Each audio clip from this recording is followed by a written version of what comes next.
Okay, so this last session was kind of where it all kind of began conceptually.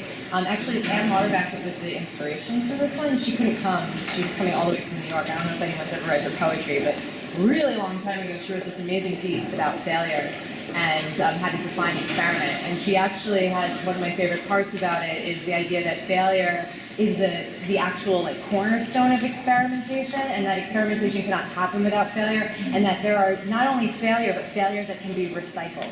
So if it's a failure that cannot be recycled or repurposed or re-looked at again, then it's an experiment that never should have been undertaken, which is, and then she uses nuclear power as an example of an experiment that never should have been undertaken, because in its it's a medium that cannot be recycled, right? So if something has a full stop to it, it's not part of experimentation. Anne Lauterbach. Everyone should read that piece. It's on our bibliography. She was supposed to come, and she's very sad she can't be here, but there was multiple complications traveling from New York. Regardless, so this session is really inspired by that kind of thesis, I guess. And so we call this one Implosion. And the presenters will try to limit themselves, because some people have to leave between 4:30 and 4:45. Yeah, we're going to be kind of fluid here. So 7 to 10 minutes. We're basically presenting as authentic as we can, a version of our project that fails. So I'll just leave us with that. First is Coleman, who is our resident non-humanist here. Coleman is basically the only, well, she is a mathematician. She's not the only one, but she's the only non-humanist. So, yeah, this prompt was amazing. I just ate it right up, because in physics everything fails, right? So in math it's like it's even worse. So anything that's ever been got normally in most mathematics or physics is a broken axiom or something. So I live here, it's no problem. I'm like, I just hang out here, it's okay. So some of the stuff at the top is like some of the most beautiful math that they never really teach anyone. I wish, like I was trying to design my own like kind of little Hogwarts math school for a while, and like of course any public funding is denying that things the curriculum didn't align. It's like, well, yeah, of course my curriculum doesn't align. I'm showing the fun stuff, you know. So anyway, so I'm trying. There's a couple thoughts in here. I put a Q on my name because I'm trying to do like a Q from the Star Trek Next Generation. I don't know if you know, but anyway, I feel like that's my home. I'm trying to go home. And we're like an infinite dimensional species, but okay. So I'm trying to make time an infinitive. Time is quite baffling in math and in physics. I'm not sure if there's a geometry to it, but you're going to see that I believe that there's like definitely more than one time dimension. At least that's how I operate, right? I don't really operate in the linearity, and all of your guys' work and how you speak is definitely not in like linear, time. So please, but when I have like tear it apart, like, ask me questions. Okay. So this is my tag, right? Animagus totalization. So animagus is sort of very hard, but it's like this sort of animalistic that you can sort of get out of this sort of linear species thing. And if you add multi-time, I think you cannot not be animagus. So that's what I'm trying to do. I'm totally against totalization, if that makes sense. Okay, so even before I get there, it's very like, Derrida. He even questions the preface, right? So even before I tell you what I'm trying to do, I have some like fundamental negative axioms that I'm getting to, right? It's not even 1, 2, 3, it's like negative 100, right? So I'm trying to break, so in the prompt is like, what are you trying to break? So you're going to see that I'm trying to break the thought form itself. So why am I breaking immediacy? Well, I think mediation breaks itself. So how are you going to break something that's immediate? And that's what I'm trying to do.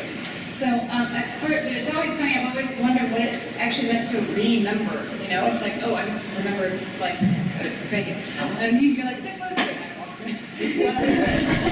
I get as far away as possible. I just break myself. That's me. Right, so what does it mean to, like, remember? So did I remember first, and then I'm remembering again, right? So I've never really liked that word. I don't really know what it is. But my recall is definitely not linear. Like if someone messages me or if I see someone, I can immediately pull out, it's like a helix, like all the conversations I've ever had with them, so it's very strange. I like it. So I'm going to be breaking linear memory, like what if you had a multi-recall? I'm not sure. You wouldn't be driving when any of this would happen, What is it, and so that's what I was asking Karen about, like what is the causative power of mathematics, that shape that she has, you could move it, how do you get anything out of that? And do all of this without totalizing, right? Because nothing is ever ordinal. Ordinal in mathematics is just a way of ordering numbers. Okay, so why am I choosing a thought form? Well, I'm just going to show, I'll just say a couple things. Again, I don't like any mediated medium of like painting or anything like this. I think if you go straight for thought, you're hitting something that's a little more immediate, or speech, something like this. So, but the mathematical is axiomatic. I don't really know how you define is. There's a list of 8 axioms that are required in math before you can even do anything. I think we would agree that is axiomatic. So where is the immediacy? Thought is the immediacy. So I'm going to get into quantum complexity.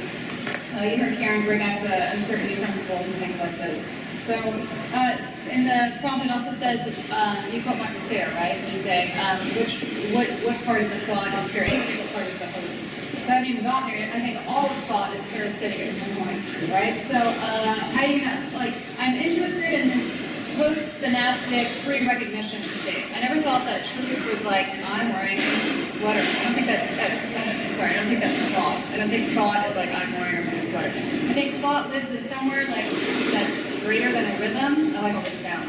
That's greater than a rhythm and like not quite a note, you know? So I'm kind of in that impasse state, whatever. So it may be a problem with infinity. Wittgenstein asks the same thing, like saying, what do we mean by it appears as if? Okay. So implosion, what am I trying to do? Let's get to it. So there exists many grand unified theories for physics and for mathematics. One of them is string theory, the other one is called the geometric Langlands conjecture. That's really rough. That's the top math people in the world are working on that to try to unify, like what is the higher God space of mathematics, right? So everybody's sort of string theory and things like this.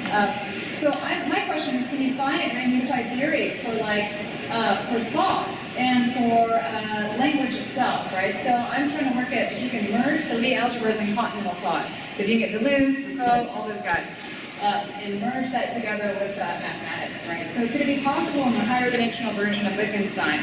I don't really know, right? So he's got his pictorial games and his basic symbolic logic. Well, I'm like, well, if you could put that on these multidimensional services and get a logic out of that, then maybe you could do that. So just take Wittgenstein and just hyperdimensionalize it, right?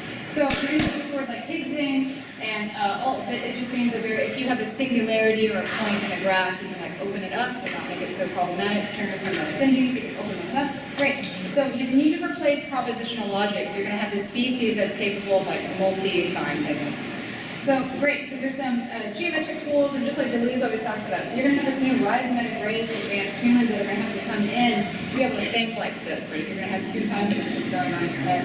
So, but all the while, you have to know that we're behind somebody else's event horizon. So event horizon is the skin of a black hole, right? So Susskind says that actual like life takes place in that intersection of the top triangle. Because what's behind a black hole? This is too much to the skin of a black hole. Anyway, I think we're like, if you fall into a black hole, it has to be something like this. Okay. If anyone else has thought about this. All right, so what breaks? Well, a lot of things are going to break here, and that's what's amazing. So if you're going to throw any of this out there, the prompt also said, what breaks and what arises? Well, any quantum, like if you're going to propose a grand unified theory, you're going to have some quantum tenets that come in there, right? So what happens is that you have these algebras that replace space-time. We'll talk about emergence later. And it says that space and time are not fundamental, they are emergent, right? So this is going to be problematic if we're trying to formalize a language. Also, everything not forbidden is compulsory, so that's going to break linear time and linear recall. And I think linear recall is like a hindrance. That if we could think multi, then your society would not look like this, right? We wouldn't have like, we don't have to pay for food at like a grocery store. I think it's so primal. You know what I mean? Like, somebody, what? There should just be food everywhere. So, if you can help transport me, I can like make this happen. We have problems getting around, but it's not okay. So anyway, so this grand unified theory works in this higher symmetry, right? So the Hilbert space is just a nice space of infinities, right? So if you could replace linear sort of totalized thought with the Hilbert space, and maybe everyone feel better. I'm just trying to help people feel better. Right? So anyway, all right. So what arises after you break everything? Well, language. I've always been in mathematics. There's a lot of times where contradictions obtain, and I know in language they tell you that's like terrible. But there's this beautiful body of thought called paraconsistent logic, where it is the case that both A and not A can exist without the whole world going crazy. And there's that one.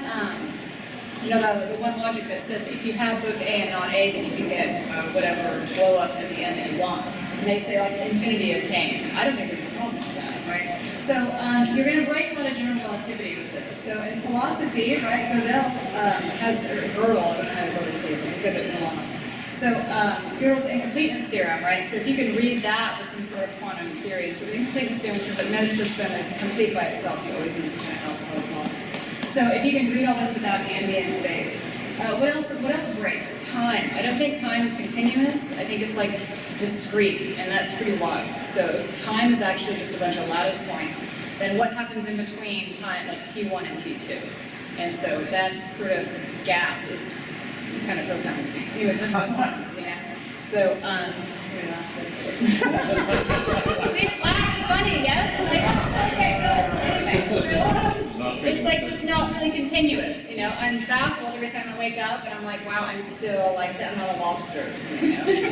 I was so young and I'd wake up and be like, is it still, like the 101 is still there? Why is it always here? You know? So whoever set the dimensions like is always here, right? So anyway, I'm not a lobster. It's like, anyway, but I guess they made a movie about that. I don't have to worry about it. So what arises out of this? Okay, so again, hyper-Wittgensteinism, I'm a little rusty at that, but if you can actually take these picture games and just give it more dimension. If he had all this math, I can imagine what happened. Energy, you're going to need a new energy condition, clearly, to be able to recall like that. The brain, I also think the brain is an event horizon, that you have the black hole is old thought, and then, I mean, everyone's sitting here, there's like streamers coming out of it, it's like white hole. So I think, like, new thought is explosive, and that the brain itself is that event horizon, so you're like walking around little black holes, which I think are alive as well. The speed of light, must it be finite? Uh-oh, I may break that one too. So if you break that axiom, then there are some theories about the variable speed of light. I think it would be amazing. If you had a variable speed of light in this room, I would look so much more exciting. 3 minutes, yes? That's an important thing, of course. Well, what? That you would look more, so much more. Not in an ego way, but maybe I'd have like a diffraction hair. My hair is like, you know, flat. So anyway, so what's funny is that upon implosion, contradiction obtains, but I don't think you can let no implosion. Is that right? All right. The idea. So I was trying to get this clock made. I call it the infinity clock because if you take 2 dimensions of time, I think perpendicular to the normal face, you have another face. So I think that time should be this 2 clock kind of spherical thing, which is the intersection of memory, what you can recall, and then all possibilities of what could happen. Right? If somebody's memory is off, I mean, you wouldn't be able to get around, right? So you're only seeing me because of recall. You're like, oh, that's awesome. Right? So this clock, anyway, I call it the infinity clock, and it's just a big quantum clock. So what arises out of all this? Well, you're going to have a new brain, something. I was always sad that I couldn't take like 2 exams at the same time. I'm like, why can I not take like philosophy on this side and mathematics on this side? So I was training myself because I got myself to like listen to a lecture and be able to read a book. I can do that, like try to go like bifurcate that, you know. That's like some Jedi stuff. Like, well, Hogwarts like Jedi school. That's why I'm not getting public funding for this one. You take 2 tests at once, you know. But I don't know what it is. And then those freak accidents where their thing is chopped, the corpus, whatever. You have 2 little brains here, which is like weird, you know. But if you can get yourself to like double, and that's what I was trying to figure out, right? So anyway, you have a new brain, many worlds theorem. So the many worlds theorem in quantum mechanics says that everything that can happen will. So any moment of uncertainty, right? Like a red sweater or a blue sweater. So there's another line where I'm hanging out with all the beautiful people and I'm having like a red sweater on. And that one is still happening. And sometimes I wake up tired and I'm like, what happened? I had my food or sleep or whatever. And I think all my other quantum selves are like running around. You know, like, can I just chill out so that I can like be here? Anyway.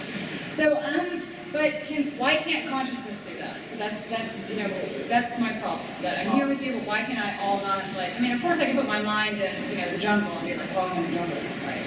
But like, I can't feel it, if that makes sense. Yeah. Mm-hmm. So anyway, complexity. So complexity is a beautiful word that's happening in physics. They think geometry is not complexity, or any of these forces are not really forces, but it's some kind of computational complexity. So I think quantum complexity maybe builds the brain, and maybe the brain breaks at a certain certainty point. Like it can't take too much, right? Any kind of trauma, I think, you know, car wrecks, have been so many. It's like you don't remember it because I don't know. You know? So yes, I'll stop. I mean, you don't have to stop this. But Oh, yes, on stuff. Yeah. Okay, we'll summarize it. I said a white Polaroid because I think a summary is like this, you know, it's supposed to be the ending, but it's not. It launches everybody's questions. So It's not really a summary. Anyway, so math, every now is this discrete point, and this is kind of like, that's the like fun slang. So that's where I hang out in mathematics, of those discrete spaces.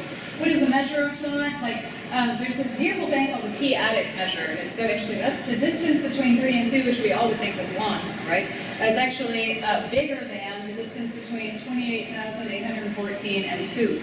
So it's like, my problem is that it's kind of arbitrary, like 1 plus 1 doesn't have to be 2. There's a certain metric I can put on that, and I can have the distance between that be smaller, which is like funny.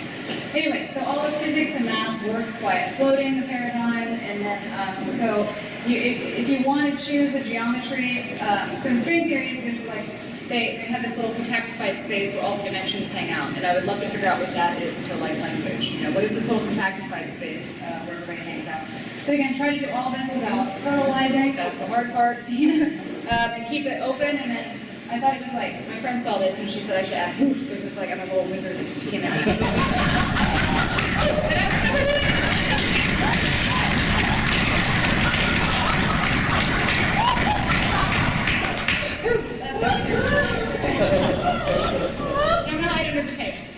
You beat time. What's that? You beat time. Oh, I know, I wish. Say that was a lot, but please. Yes, yes. At the same time, I'm working on it. It's just really quick, and it's kind of going back to an earlier conversation about translation and how mathematics is a way of knowing something, and language and representation is a way of knowing something, but they're not the same. And so you're doing something with concepts that derive from mathematical language and can be really precisely represented that way, but then in translating them to language, there's a failure as well. And in some ways, you're kind of like, your presentation kind of like lifts us up and drops us, lifts us up and drops us between these kind of, you know, like promises and then failures of language to communicate what you're talking about. So I just wondered if we could think about translation as failure, which isn't a new concept. I mean, it's Altman. There's a philosopher that's on this, but well, first of all, yeah, can you first of all tell me what the difference, what you think the difference is, like why they are different, why the way that language encodes is different from the way math encodes? I think that you're probably more positioned because you can speak both, and I'm not right with languages. Right, I don't see them as very different, I guess is what I'm saying, right? Inside of math, symbols, all the stories, and inside a word, you can deconstruct it as all the stories. So all that I've done is sort of use the Derridian, like, is that how you say it? Derrida way of deconstructing everything and just deconstruct a math symbol, you know? I think putting like a math symbol on it is just, I made like an 8-dimensional house instead of the word apple. I made like an 8-dimensional apple, but I'm still doing the same thing. I would say it's the same ability to represent. Math people are just lazy, they want to compactify it, you know, in a certain way like that. Like I could store everything, it's just, I think it's a way of storing information. If it's like so I think math is just maybe increasing complexity, so maybe the way we store DNA in like a double-stranded helix, why is it not? Maybe language is like a double-stranded helix, and math is like a 20-stranded helix. But isn't that still the translation? And isn't it still, I mean, so you reject the notion of failure as when you go between mathematics and language as representation. They're both symbolic. Yeah, I don't see what's lost in it. I guess that's what I'm saying. I think so if you combine both, I think they both operate in the same grand unified space. That's what I'm trying to find, right? Yes? So, a couple of points. Yes.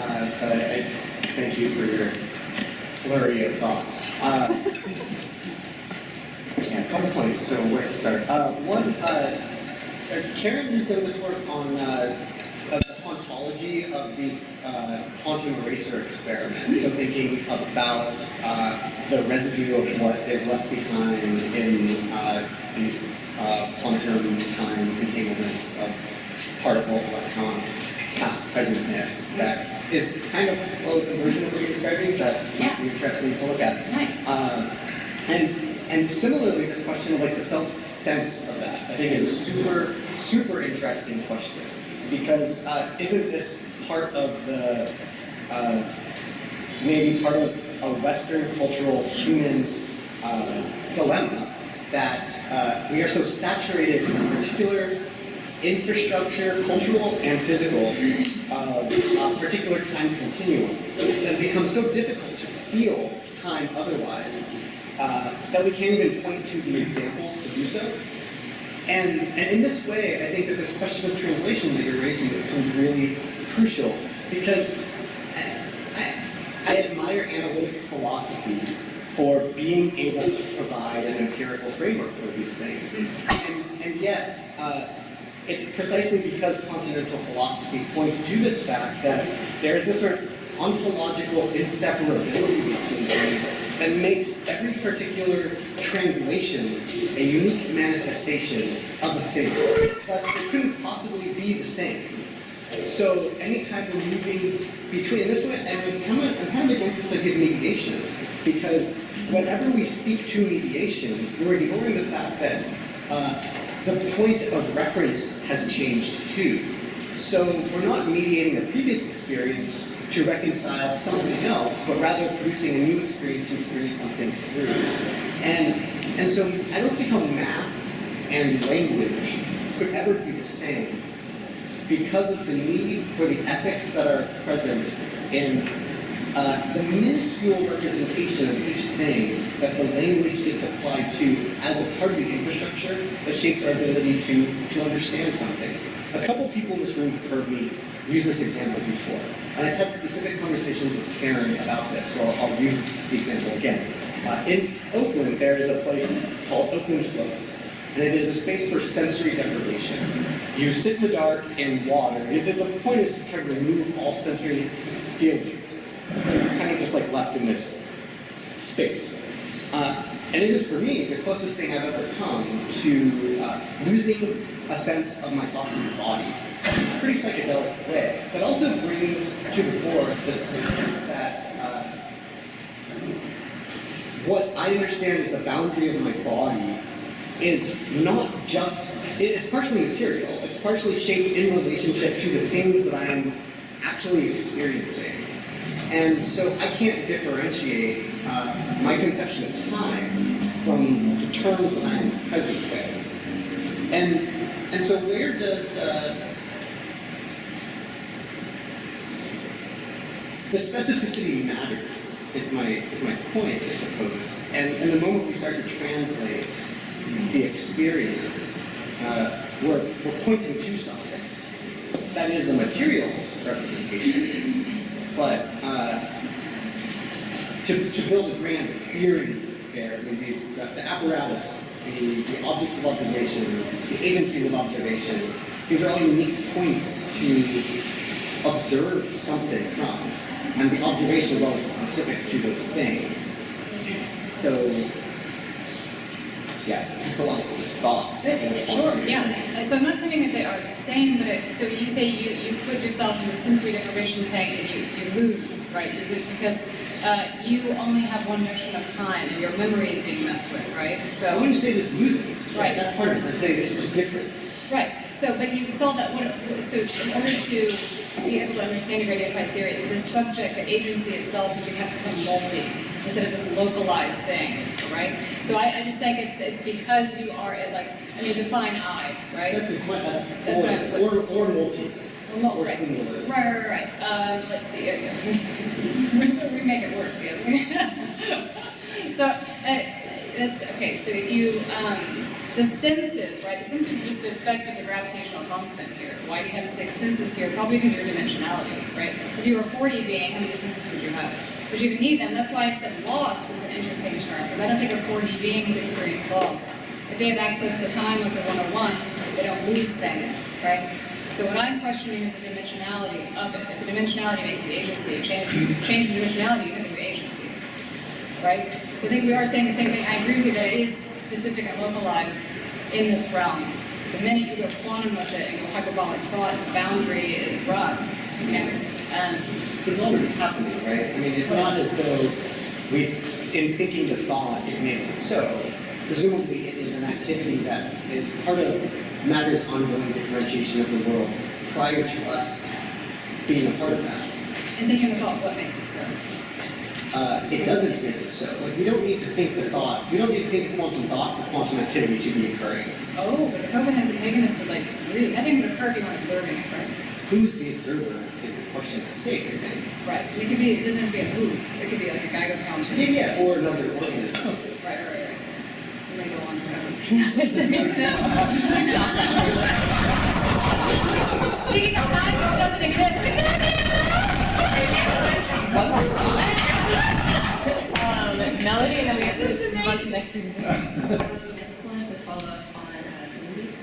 actually to, What? the previous, previous Oh, question. right. Yeah. So back when I was in graduate school, the Wittgenstein and Derrida were wearing two different plaids, so to speak, and you wouldn't necessarily mix those two theories of language.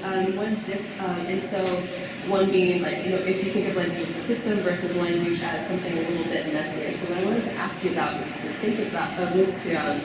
how would you compare the grammar of mathematics or grammars in mathematics to grammars in spoken or spoken/written languages? And what exists in one that might not exist in the other? So for example, is there an equivalent of all of these articles that kind of messily get thrown into English, for example? Is there an equivalent in mathematical grammar, or are there other sort of grammatical parts that mathematics is more reliant on versus other sort of linguistic forms of speaking? Yeah, I'm sure. I mean, I could answer the integral, and then the articles are just the bounds on the integral. Like, I'm sure I could just do a one-to-one correspondence. I have no problem. I don't see it as too flat, That's like, so I'm trying to work and fuse those guys, fuse them together. I could draw it for you, but I don't know. I mean, the translation may be off, right? No. So where would the translation be? Yeah. Because someone like Barbara Smith, who's in science studies, be careful about the friction between different theories too, not to try to build too totalizing of a commensurate system. Right, but that's the beauty of grand unified theories. That people think electricity and magnetism are different here, they're not. You go to a higher new theory, they're the same thing. So that's what I'm saying. So you wouldn't really have two different theories if you found a grand unified of. These axioms should be able to be just like one side of the kaleidoscope. I'm trying to find the kaleidoscope, not just the colors. So these guys are colors, and you can find one thing which unifies them, Which is difficult, but every grand unified theory is good. Did you? All right. Yeah? Okay, Okay. Thank you. You're welcome. Next, Maria. I'm still taking notes. It was just, sorry, Jess. Sorry. Okay. Actually, I was just quickly run to the computer and get something on the internet really. Sure. Yeah. Just so that I didn't realize that was next. I'm so sorry. That's okay. If you want to swap, if you know. Oh.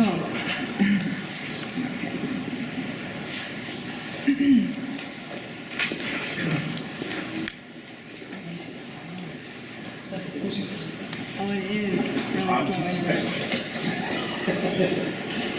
Only okay.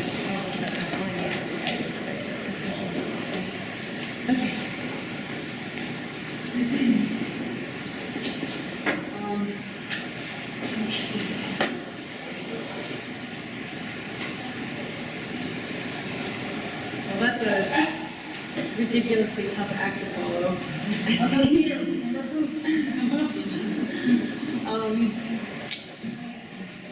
Yeah, so I too was thinking of the idea of implosion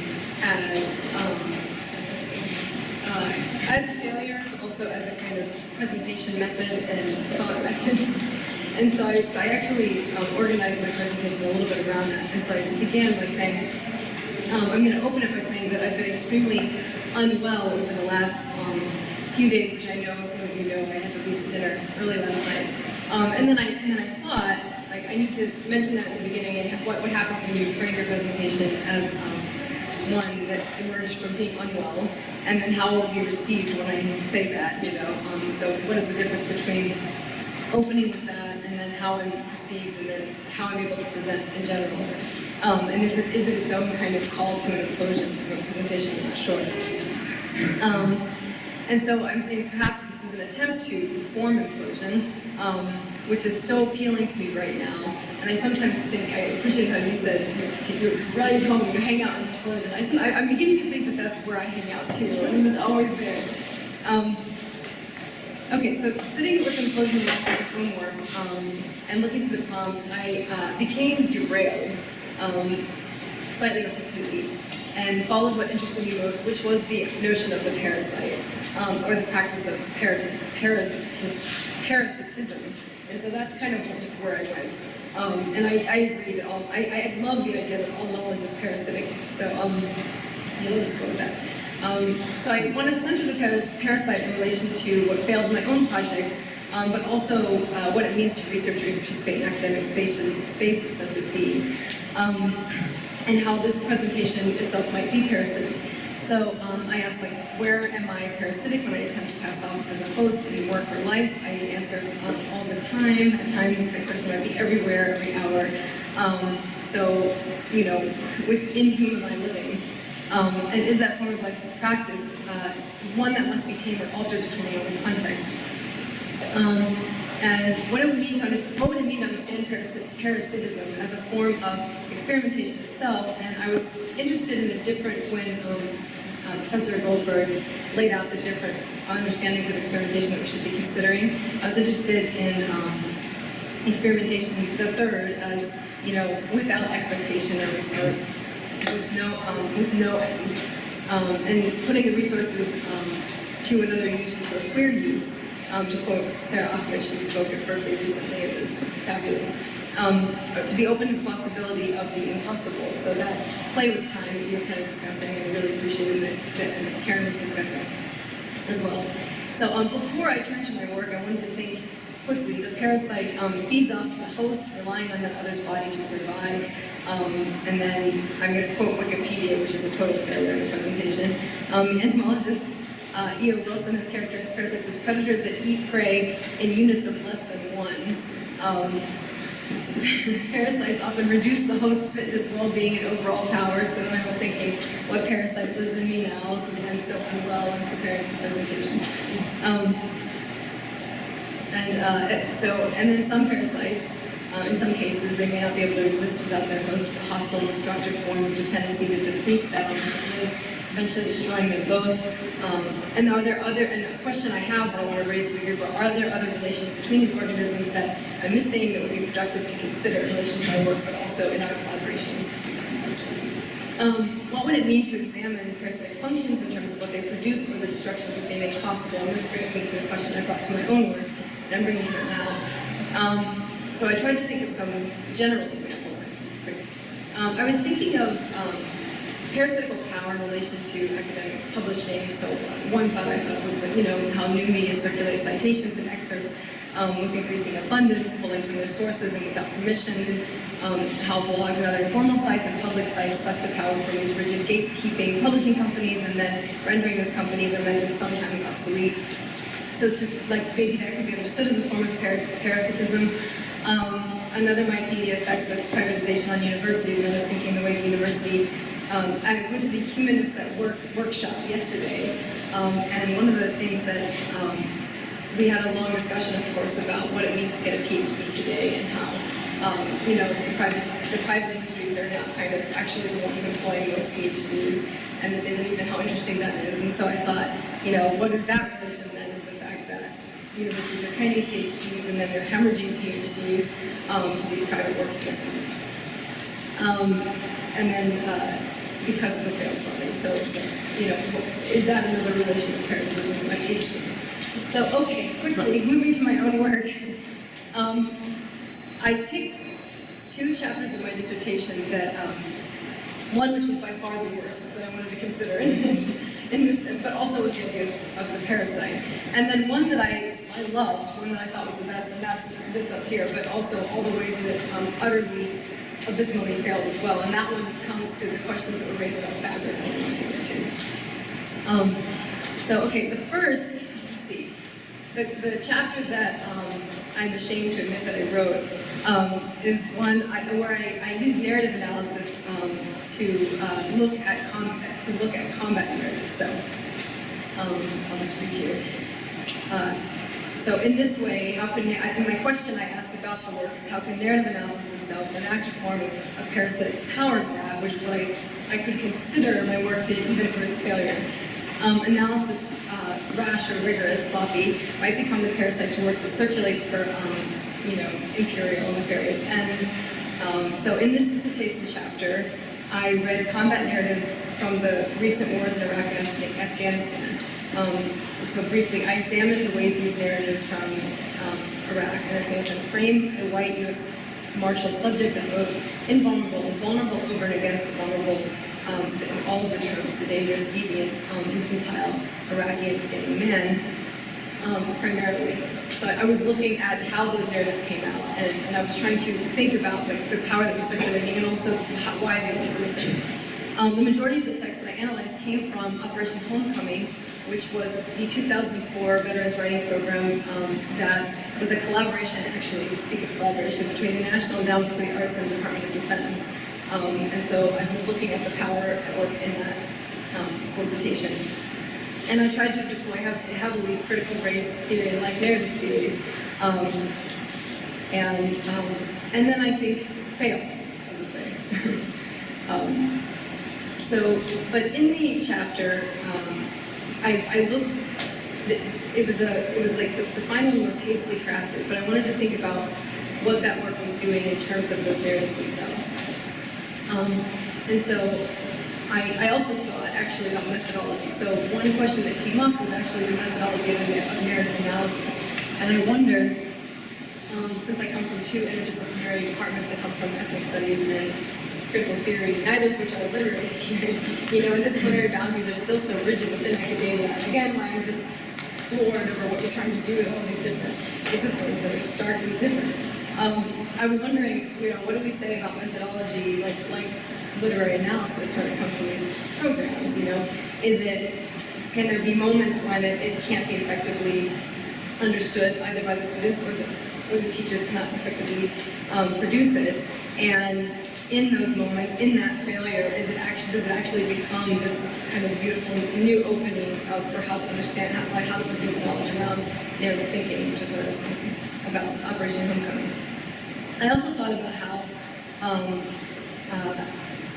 I argued that Operation Homecoming, that analyzing it did a form of kind of analysis that repossesses the power, siphons the power to make other understandings possible. So siphons the power from the circulation of those narratives.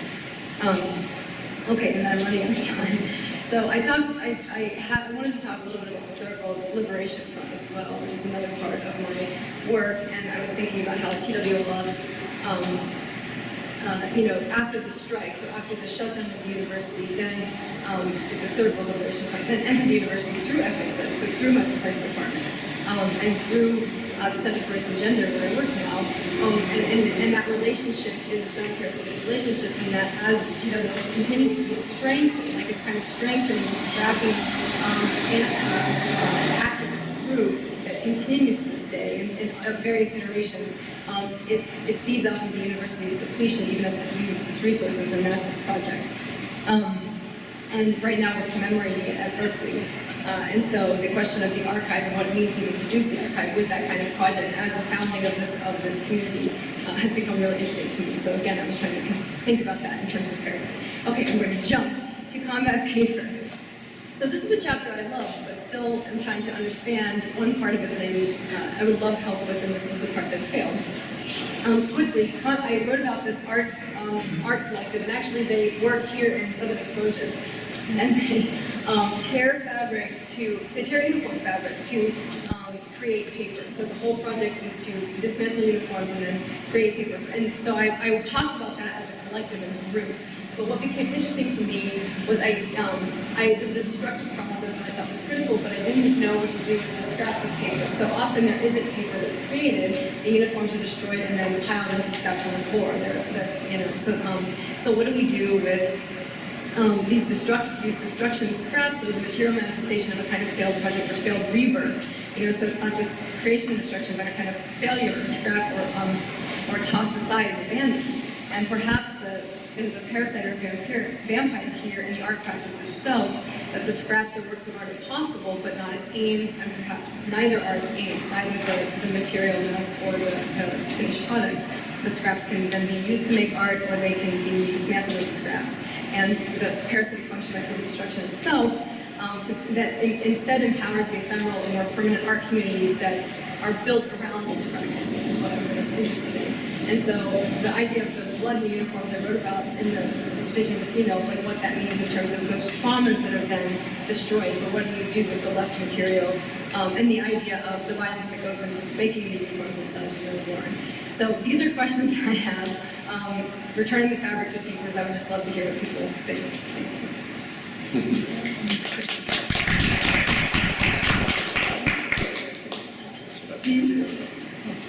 Oh, I get it totally. Oh, thank you. That was really fast, I'm sorry.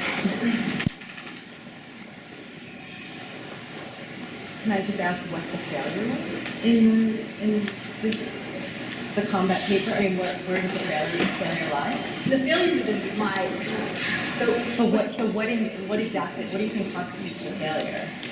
I think, so where I saw myself failing, sorry, I should have made that clear, and I'm probably not. So the other thing is, that maybe none of this is failure enough to discuss in this presentation. But where I saw it failing was that I didn't know how to frame or understand the scraps of paper. While I was using them as this, it was kind of keystone for what I was trying to say about the art communities themselves. I didn't know how to understand the paper, the material, as a kind of manifestation of the process. And listening to the last round was really, really fabulous because everything everyone was talking about in terms of the way fabrics like this processes, the ways fabrics are made, it was really helpful to think about not just the dismantling, but what pile of torn military fabric that as the end result. So the failure lies in applying one method of analysis to a material that cannot retain or does not know how to respond to that analysis? Or I don't know how to do that. I don't know how to do that. You know? Right, And okay. I found, and the methods question came with that too, because I was thinking, where did my own work fail? And I could point to all kinds of places, and there's a kind of pride in that, which I can see with you. But also, you know, what does it mean about interdisciplinary methodology? What does it mean about me? You know, these are the questions that look like how I apply it. So that, yeah, it's a question about method, and it's a question about not just not understanding an object, right? Like it just not understanding it to approach it. I wonder, I mean, one thing that makes me think of is that sometimes, you know, I work in an art collective that analyzes the sharing economy here in the Bay Area and makes work about it. And one of the reasons I do that is that I used to be a worker in that sharing economy, and it's so difficult to dismantle it as an individual. And so I think sometimes we work in collectives when it's too difficult to do it alone. And I wonder if also that's, going back to Kalinji's work, that's one of the things that happens within academia is there's the sole author, and maybe part of the resistance of the work to your analysis is that you're doing it alone. So maybe that resistance is there on purpose. So what would happen if you looked at that resistance as an intentional resistance? Yes. And that the collective force of that of those artists was needed in order to dismantle those garments? I mean, I'm just sort of like throwing out more questions and seeing how they stick with you. No, I love that. I actually thought that. I was thinking it about the collaboration presentation. I wrote, my emphasis was on the collectives that were formed. And that's what I was saying. I think that if a collective can be empowered through the process of destruction, that was what I was most interested in. And right, it was a collaborative work that I participated in. But yeah, I felt it was a felt disconnect between myself and the work, not in participating in it, right, as a participant with destruction, but in writing about it. Like there was a disconnect. And you're right, because it was isolated or solo. So I love what you're saying. Like the writing process itself and the collaboration.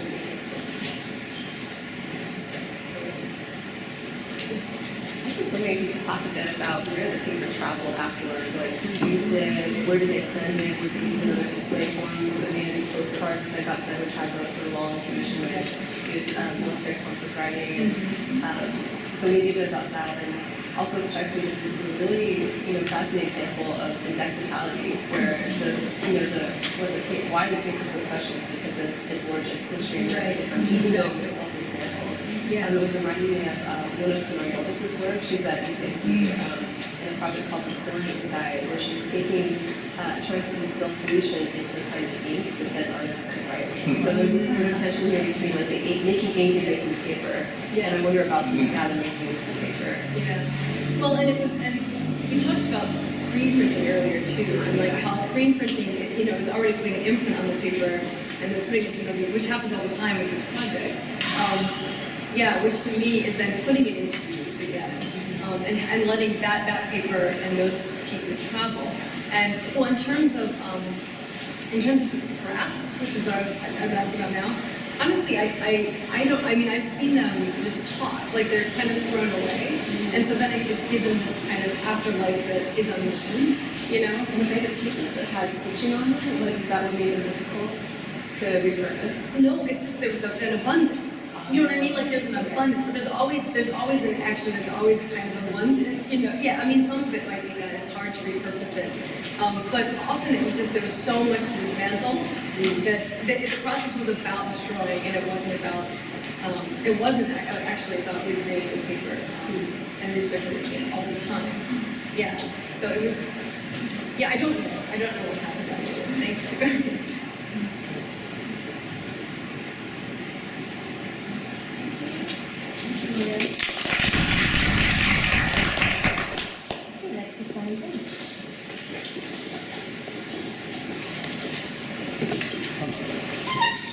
There we go. Coming back in a minute. Hi everyone, can you hear me if I speak from here? I'm driving from here. So, yes, this is I suppose you could say this was a project that failed. This is a project to build a pneumatico-mechanical voice synthesis machine. One of several iterations in this project. If I can find my cursor. One, two. That's good. One is good, I think.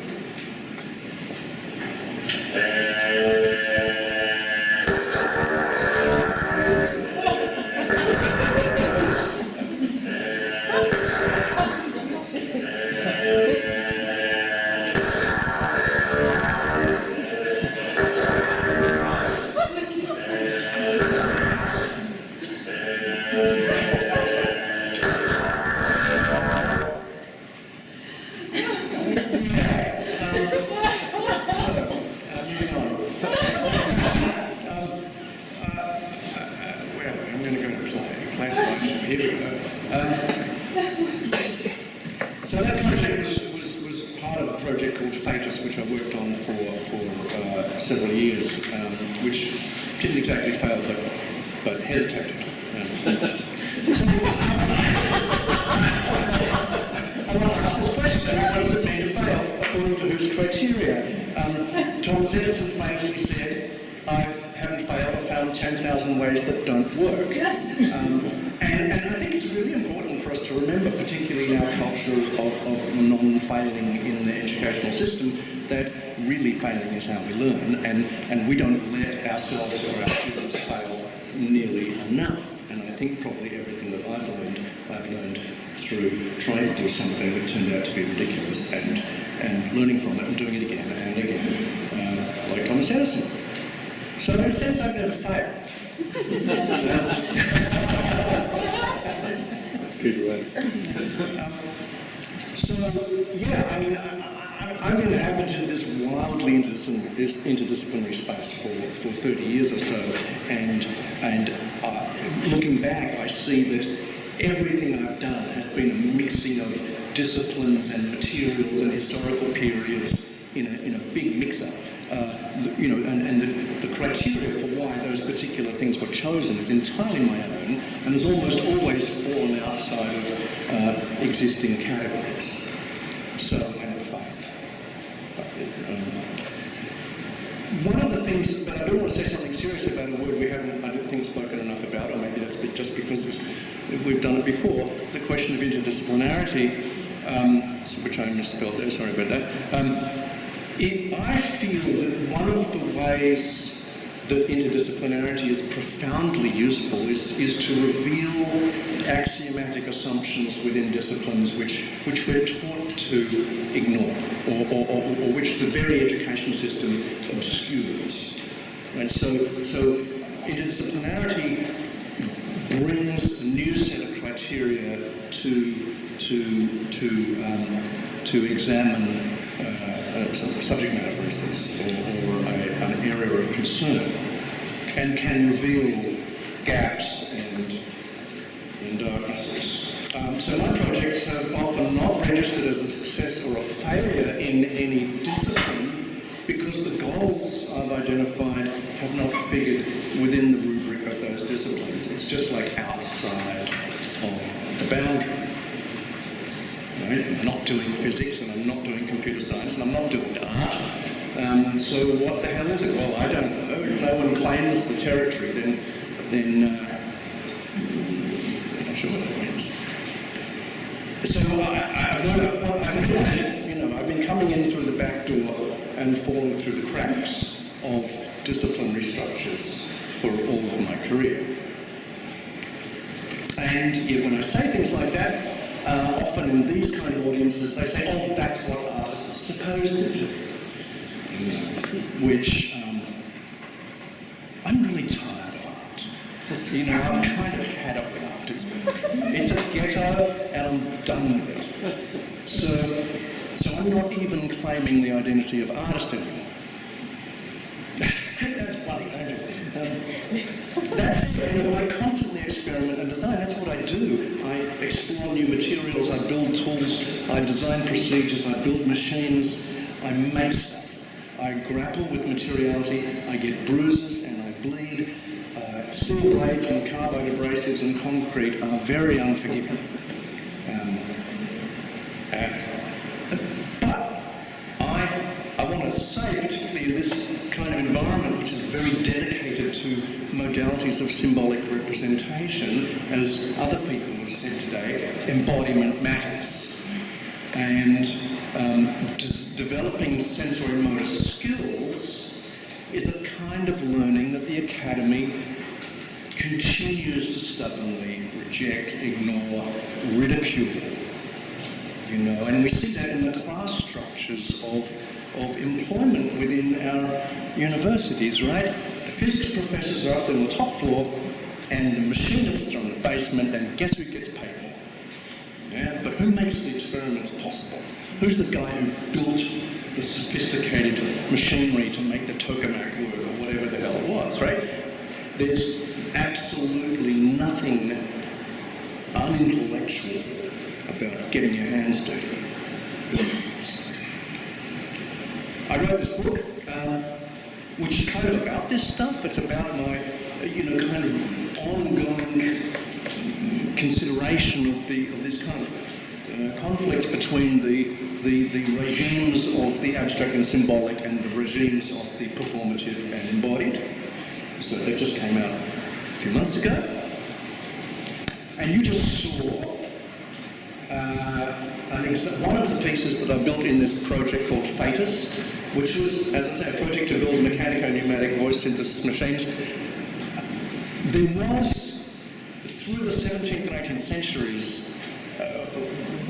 some of you may know through STS work or whatever, a history of science and technology, there was a kind of period of an interest in this field of phonology and voice, and people like Baron von Kempel and Erasmus Darwin built the mechanical voice synthesis machines, and so this is a kind of ridiculously anachronistic sort of enterprise to try and reconfigure a kind of pre-electronic notion of voice synthesis.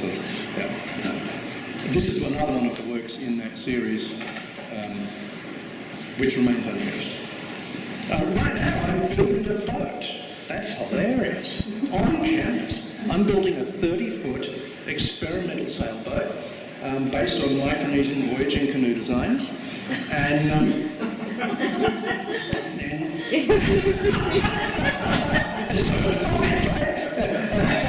that's the slogan of the project. Design, build, sail, and dash anthropology. This is what the boat looked like a few weeks ago, and this is what it looked like a year ago. This is the main hull. It's also got a 32-foot outrigger, and that's what it's going to look like. And I'm currently looking for a place to launch it. and do sailing tests, and it may completely fail. It may break up when it hits the water, or it may simply not sail. So I'm preemptively failing in this case. I've got another project. Now we've talked a little bit, it's a very watery day, which has been great, right? So I have this project to colonise the Great Pacific Gyre. And that is basically to gather together all the plastic and contain it and turn it into a floating ecotourism site and potentially a sovereign floating nation. So that's probably guaranteed to fail. In all sorts of ways. I'm also designing steam engines at the moment. Now there's another anachronistic project. And I will be building them, so next time I talk to you I will build several steam engines like that. And it's quite a very serious kind of project for looking at the application of external combustion for sustainable electric, mechanical and thermal power. Oh, finally, too.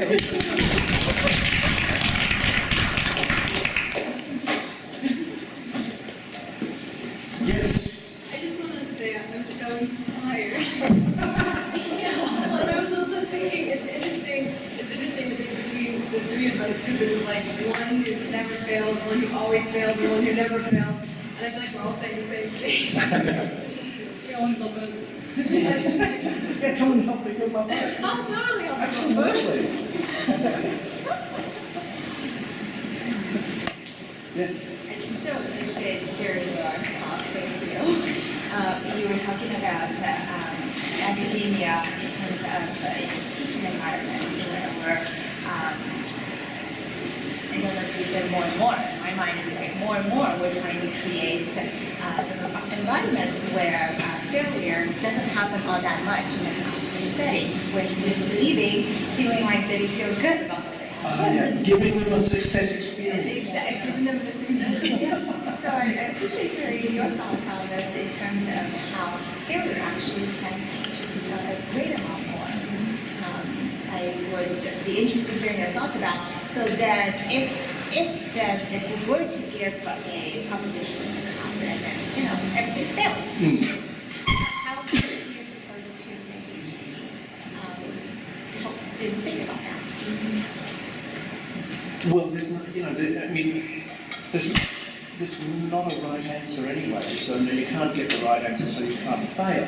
You're assessed on the basis of how well you address the problem, how, with what kind of resources you bring to bear, what kind of, how broad your research is, whether you take in the appropriate methodologies or input from different fields. It's like saying, what's the answer to climate change? Is there a right answer? Oh yeah, right. No. Is it A or B?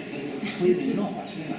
It's like there's 1,000 answers, and each one is specific to a particular place and a particular technology and a particular group of people, and whatever else. So I think this notion that even if there are right answers to things, in the real world it doesn't work, and we do our students a disservice by pretending that there is a right answer. I mean, is there a distinction to be drawn between a question and a challenge?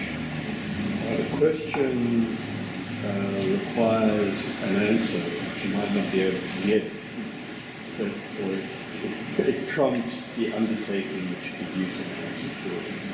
And the answer might be right or wrong, or somewhere in between, but it has a kind of ecology to it. A challenge doesn't so much require an answer as, at most, a solution, an outcome of one kind or another, right? To address it. I mean, if you're building a boat, as you say, there are a number of ways to build a boat. The challenge is to build a boat. It's not a question, am I building a boat? Yeah, I'm building a boat, right?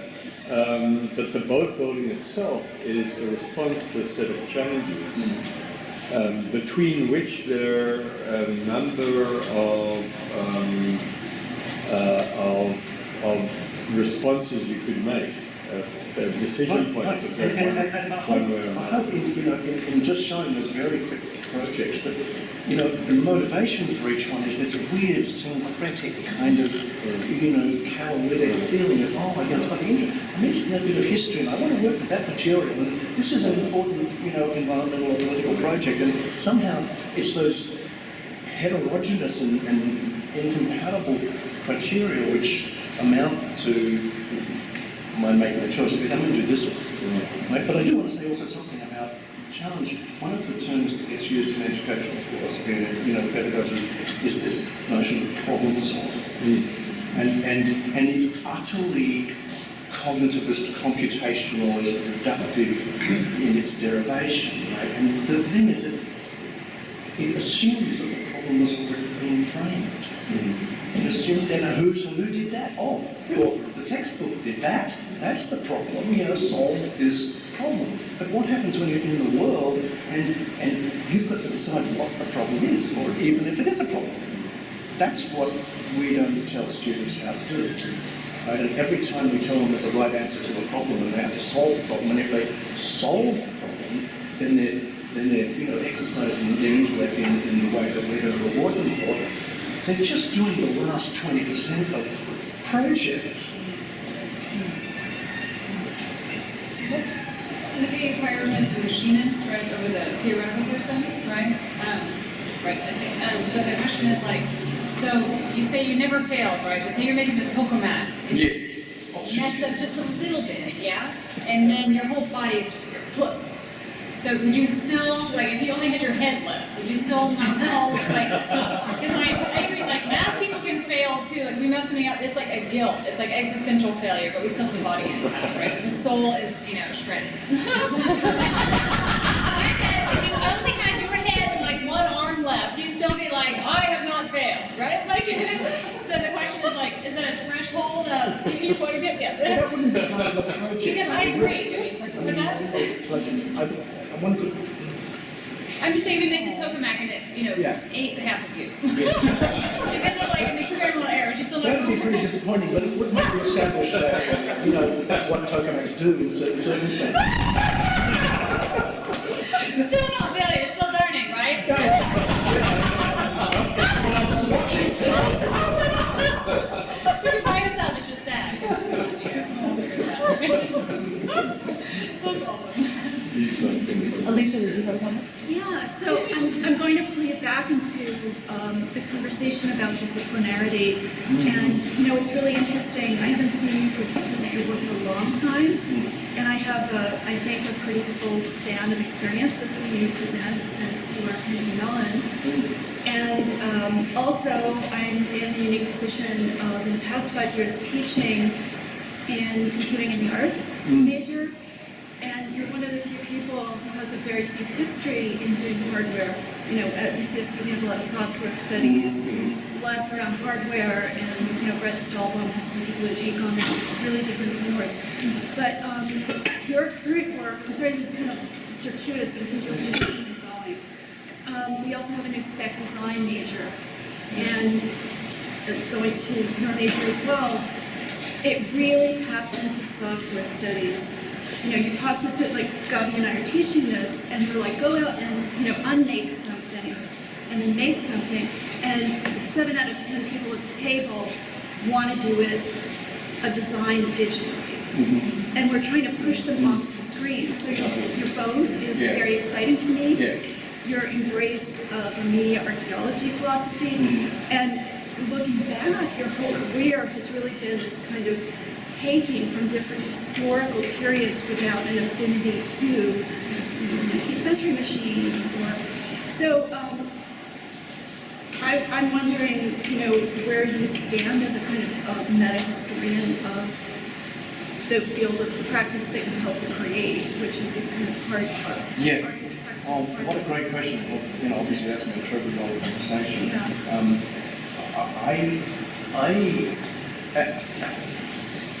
The period when I was involved in that building of custom hardware and custom software and all of the rest of the stuff around it happened to be a moment when the technology itself was in formation.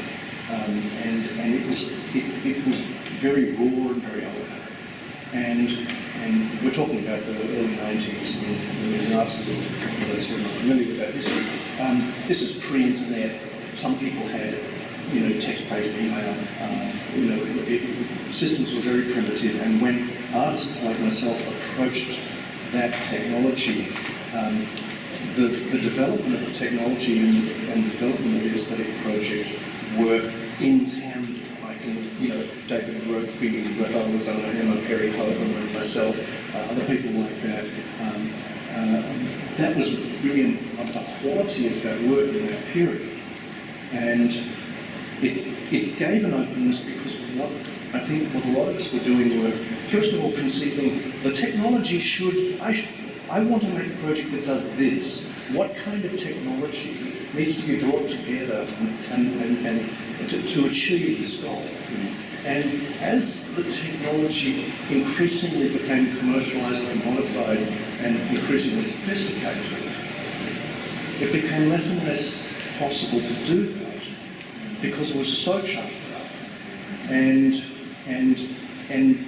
I saw, and there's a kind of consumerist approach to media practice, which is not what sort of technologies can I pull together to achieve this goal, but what can I do with this range of tools that I just bought from Amazon or whatever, right? And that's a totally different kind of creative practice that I just thought I don't have a place here.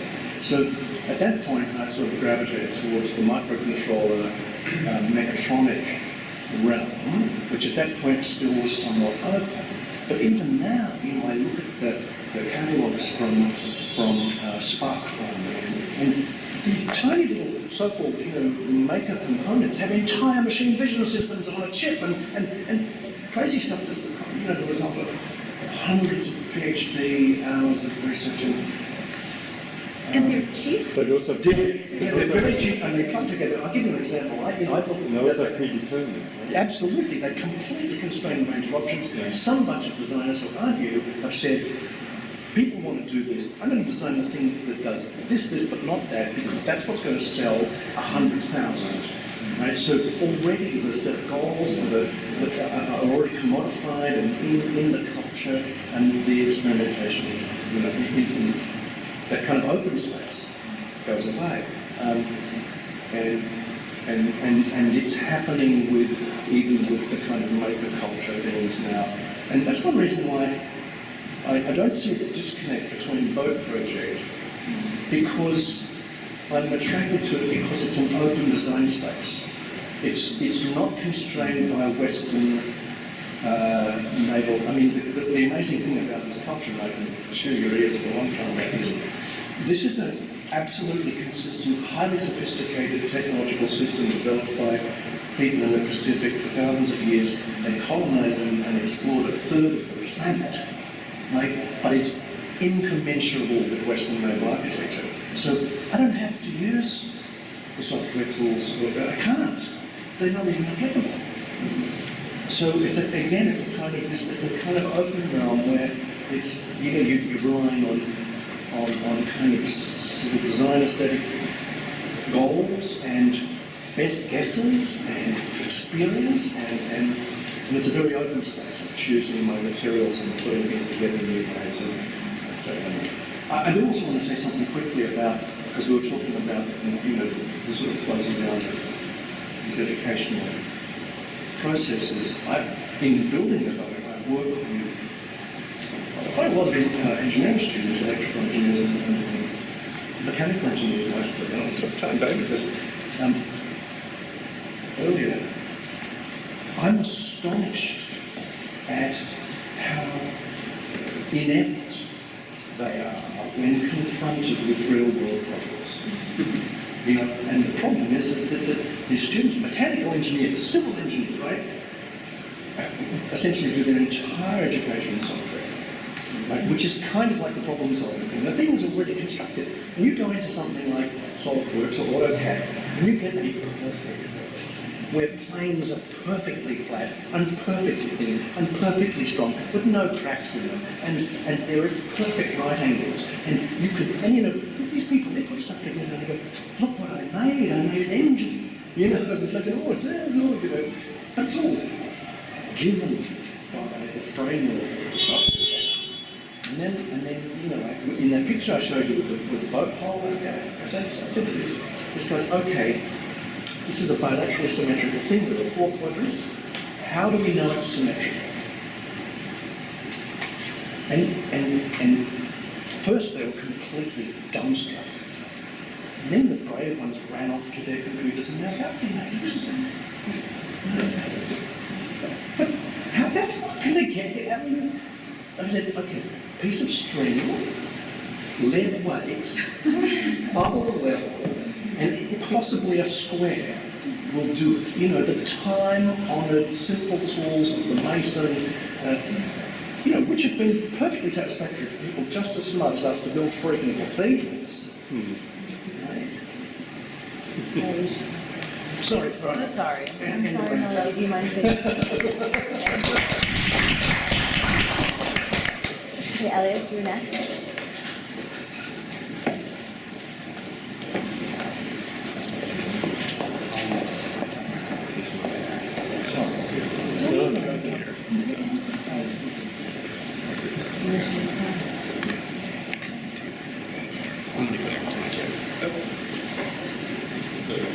Should be on the right.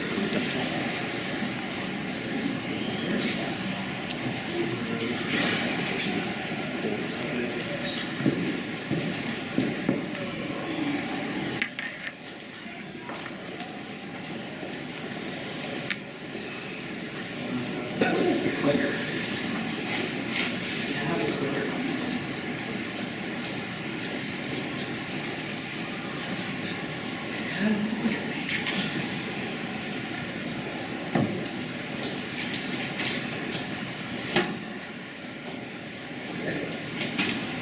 I don't think I've ever given a presentation where I click through separately and followed my notes independently, so that will require multitasking. My name is Elia Vargas, and well, I'm going to jump right into talking about failure, and to some extent, the parasite, I suppose. To invent the sailing ship or the steamer is to invent the shipwreck. To invent the train is to invent the rail accident or derailment. To invent the family automobile is to produce the pilot on the highway. Paul Virilio who said this, and he says it in The Original Sin, and he's thinking about the original accident. I think I was meant to think through it like that. He says it in reference to novelty and asking questions. I actually don't mind just talking loudly. Can you all hear me okay? Yeah. All right, we'll see how that goes.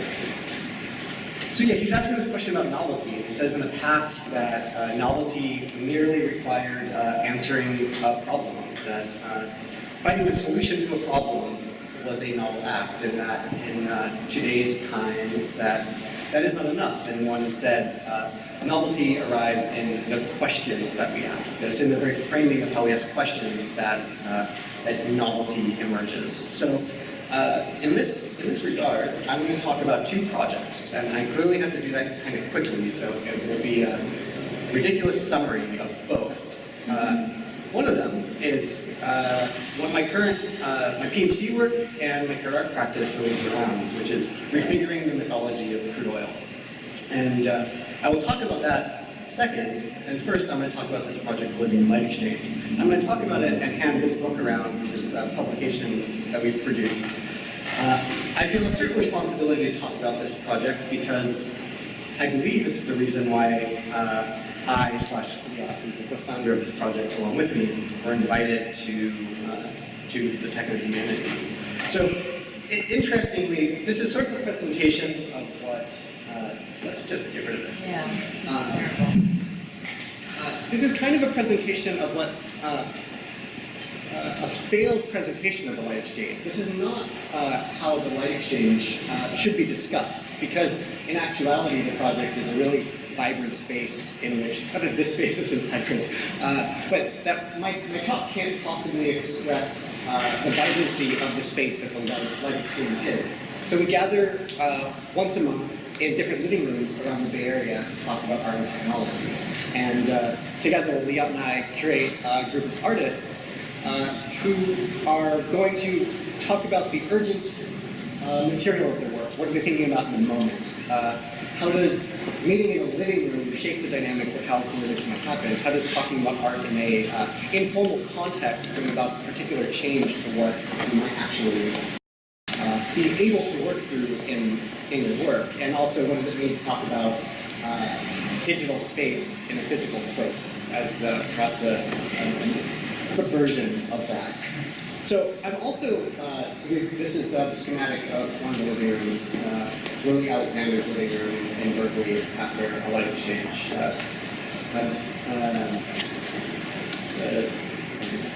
What's her name? Cassie Thornton's. This is one of Cassie Thornton's questions. What is a feminist economics? And I, remind me who this is. Cameron. Cameron, thank you.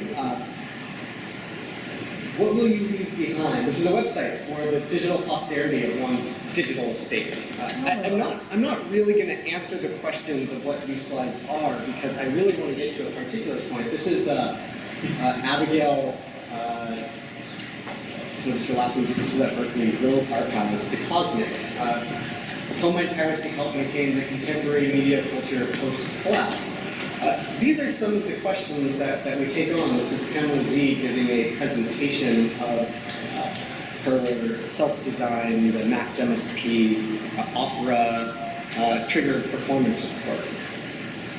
But really, the reason that I wanted to talk about the light exchange is because, quite interestingly, after I was required to present this talk, well, just a few months ago, we were invited to give this presentation at this upcoming art festival in the Bay Area organized by Kodame. I'll read this to you. In collaboration with Kodame's Art Tech Festival 2018 and ArtBlot, the Living Room Light Exchange will facilitate a dialogue between Colombian media artist Pablo Pilar, writer Brent Christensen, curator Tony Gare, and festival attendees explicating the significance of accidents, mistakes, and so-called left turns in the quest towards automation. How do such missteps influence current thinking of robotics, automation, and artificial intelligence, either technically or societally? Rather than thinking automation as an idealistic trajectory, what lessons can be drawn by thinking automation as a media-specific phenomenon that produces its own new terrain for accidents, errors, and power relations? Moreover, what might it mean to focus on the incompleteness of or failures in a domain such as automation, in which unidirectional forward progress is the prevailing narrative? How might artistic practice in particular, and art that leverages AI missteps, function in a public imagination? So this question of failure is clearly immediately on our minds. We may be doing a collaboration on the same topic at UC Berkeley later on this year, and trying to produce this public space that is very place-based to work through some of these questions. And so then, with regards to the light exchange, this question of the parasite, thinking about giving this presentation and thinking about failure in my own work and where the parasite might lie, I was reminded of this conversation that we hosted in LA last year at Common Field Community, where taking this essay written by Susan Leigh Starr, where she asks, when is infrastructure? Instead of thinking about what is infrastructure, when is infrastructure? When is it performing itself as being infrastructure? What does it mean to be performing as infrastructure? When might it be serving a different function? So the parasite perhaps might lie with the light exchange in this question that we posed, when is institution? Which is to say, we are an artist-led organization. We are functioning both as an entity that brings together a group of artists to talk about their work, but also as a creative practice itself. That means that at different times, the power relationships between this relationship vary. Sometimes we are in the position where we are being manipulated by an institution. Sometimes we are in the position to make sure that we are not manipulating other individuals. And at a moment when, say, artistic labor is something that is so undervalued and in a world where only commodified value really speaks to how other forms of value can be measured culturally, what does it mean to think about valuing artistic labor that doesn't carry commodity value along with it? So I think these questions of the parasite and labor, parasite and failure, is something that Light Exchange is thinking in a very, very specific way about. So we can talk about them more afterwards if you like. Literally going to change gears now back to oil. So I've spent a lot of the last 2+ years thinking about early oil infrastructure. I've been making different artwork about oil. I've been doing research on early oil sites. The beginning of the oil industry is in Pennsylvania, 1859, Drake oil well, first commercial pipeline, first commercial well. So, like I said, a multitasking. This is a 3D printed sealed crude oil medicinal bottle. Let's go back to that. Pennsylvania crude oil scalp treatment. This is a real product. It is made by, well, it was invented by the father of the New Age movement. His name is Edgar Casey. The specific product is now made by Bar Products Inc. They're based in Pennsylvania too, and they become the resellers of all Edgar Casey products. This thing that I'm really interested in is how mysticism and the oil industry can produce new ways of looking at what oil is. I made a bunch of things to talk about that, but also write about the early oil industry itself. Can't really see that. One of my arguments is that crude oil is media. So I think we've talked about elemental media a bit today, or the expressive potential of different material forms. I mean, it's a different way to think about this. Here, yeah, can't see it. It is an overhead projector of crude oil sublimating frozen carbon dioxide into a gallery space. So that's dry ice, climate change in the gallery space, being illuminated by an antiquated media apparatus that was invented in the late 1800s in police departments as a mechanism for fingerprinting, enlarging criminal fingerprint records. So thinking about the material apparatus that illuminate information exchange and how that renders a particular understanding of what oil is.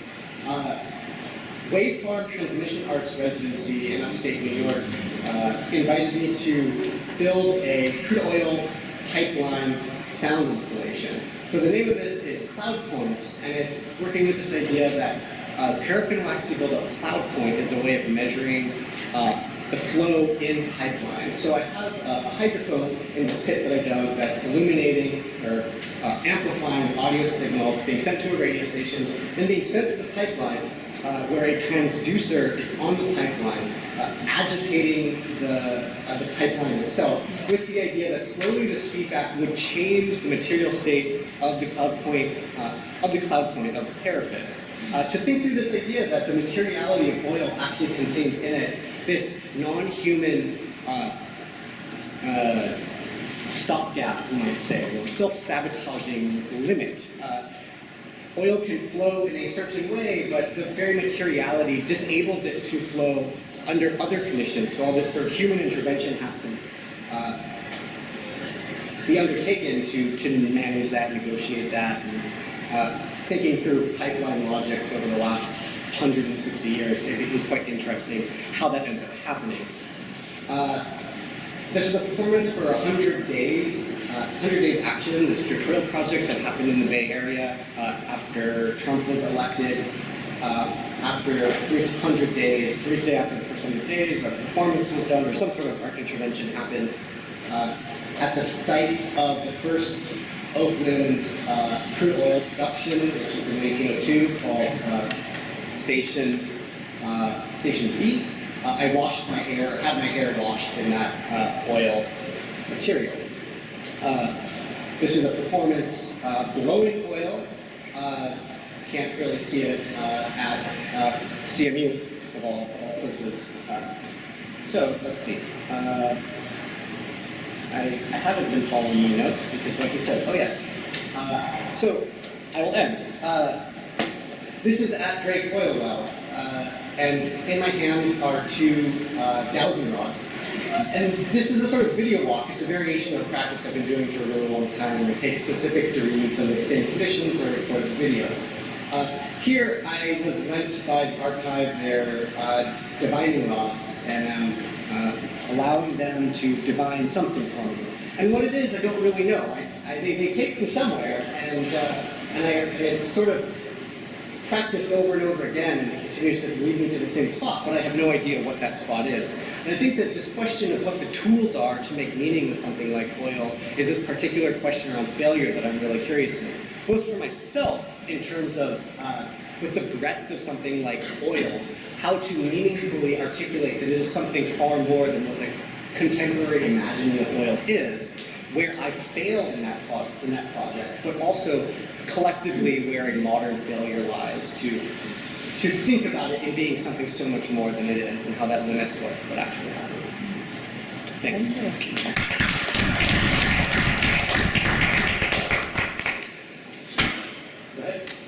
One question which could actually also apply to science, which goes back to the text about failure. And I think the question is something like, if failure is a template for learning better, it becomes a way to kind of use something better, then to what extent is it still disrupting a certain narrative of progress as the medium moving forward is? So you learn in order to reproduce. So it's a set. So to what extent is that actually playing with the temporality of moving forward, or is it not moving forward? And I think Simon's kind of offhanded hesitation was an interesting other way of, I don't like, these projects didn't fail, they hesitated, sounded like an interesting one, but I don't know. So it's not, I don't know whether it's directed specifically to you or is an open question, but I don't know what happens to you. Well, I think that part of the task here is to actually remove a progress narrative altogether. I don't see this necessarily pointing in any direction particularly. One thing that's really interesting is that the history of crude oil with humans is relatively old. It's about 5,000 years old. The history of crude oil as a fossil fuel and as maybe the organizing principle of industrial capitalist logic is only as old as industrial capitalism, which is say like 170 years or so. Maybe a little bit older than that, but oil history as a global phenomenon is that old in contemporary public imaginary. There are other areas around the world that have been using it in so many other ways that doesn't conform to that progress narrative in the case of production.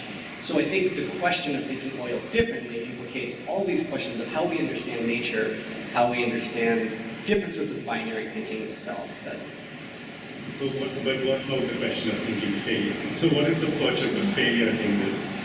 Is it like a form of withdrawal that you kind of then just... Is it a form of what? Is it a form of withdrawal that failure allows you to just like not give something over and hold it back? Because yeah. In that case, that seems slightly different than the way Simon was positioning it. So I'm kind of like, what is the, I don't want to say use value of failure, but what is the, is failure something that's the other of value? And if that's the case, then that seems slightly different than some of the ways we think. Then it's not fail again, fail better, it's still value. Two answers. One is that, returning to this quote by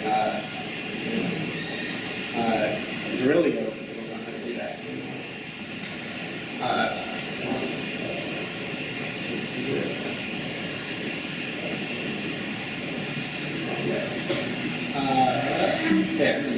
so I think one thing that's interesting about this quote is it reveals the way that failure itself is not an abstract thing. Failure is something that emerges out of the constellation of forces that are present somewhere, whether it's conceptual, whether it is physical.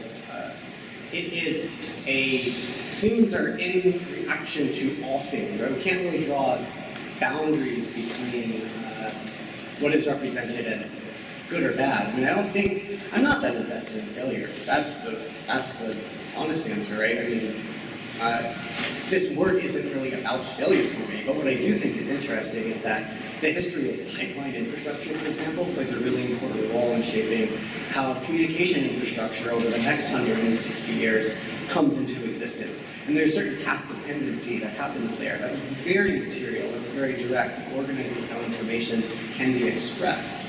And in so doing, abstract spaces that were only conceptions of the imagination become material domains for new phenomena, right? Before the highway pileup was possible, Ford had this idea around how to make a car a viable product in the American imaginary. And that had to happen before such a thing as a highway even existed.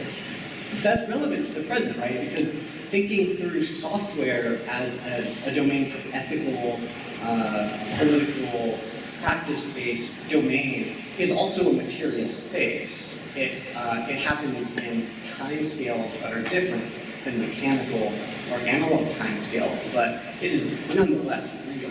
And I think that's really important to think about. Okay, we have to move on, I'm so sorry. We have one last amazing presentation from Jiayi. Thank you so much.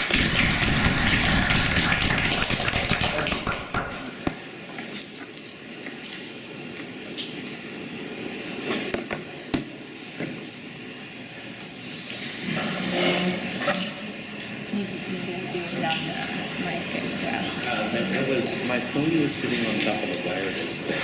That's what it was. Oh, that's what it was? Sorry. Oh, no, that's okay. So it should be fine. Yeah.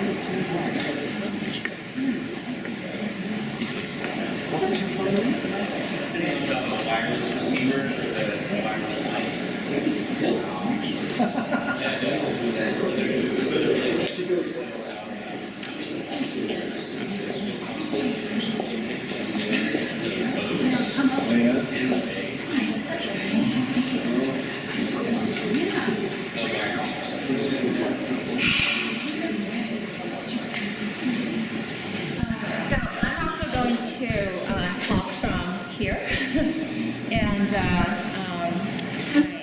Here is a little tall, so I'm a little bit dwarfed and short, a little dwarfed by it.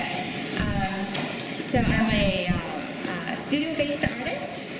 I guess I'm going to talk about a project in a lot of ways, included from the very beginning, from the very first time the first phase of the project was conceived and continues to implode. And more, so I'll talk about that until today.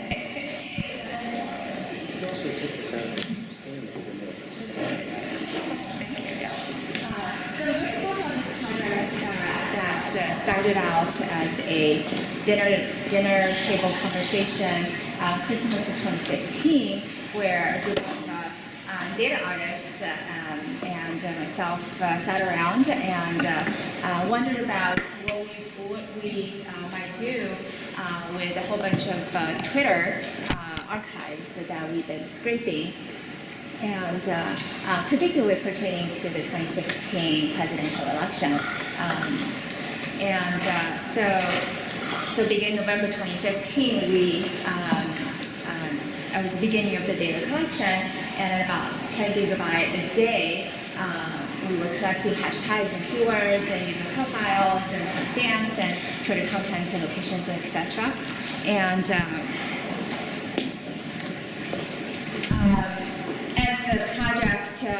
as the project progressed and we were starting to make data discoveries, and so I'll quickly show you guys what the project looked like in a little bit. But so essentially, through data discoveries, so we found basically in summertime 2016 that there was a lot of bot activities on Twitter, and based on So we did data analytics based on separating bot activities from human activities and looked at how the bot influenced the human in the Twitterverse and how messages propagated and at what rate those messages propagated.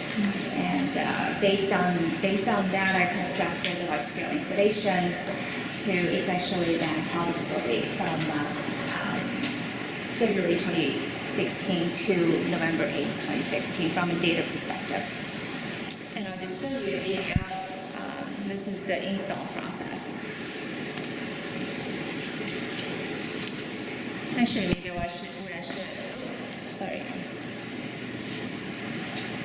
maybe I should quickly just kind of explain. The installation is on a 5-minute loop.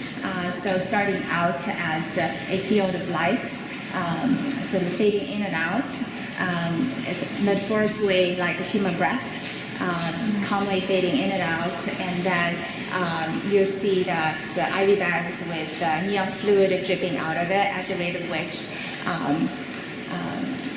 bot top influencers were dispensing information into the Twitterverse, and how it then, as the humans receive them, retweet them or reply them or respond them in some ways, then the lights will start to flicker as if you get a shot of you got some virus, and you start to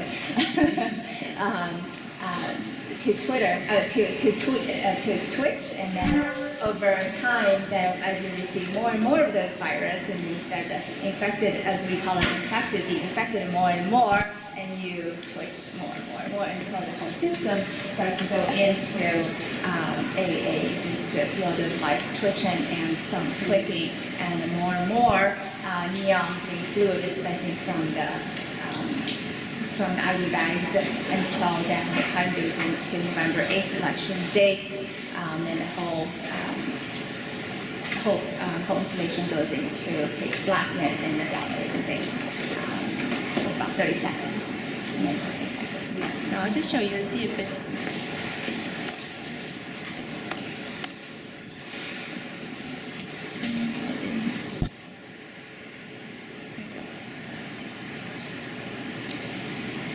This is just to demonstrate the various different lights that you will see. Into its first degree infection, second degree infection.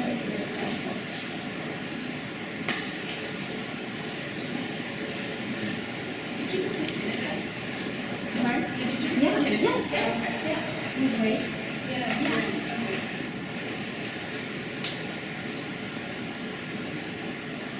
I think there's sound maybe. I don't think sound is working.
You could all imagine as to what happens with sound with clicking get into the fields and.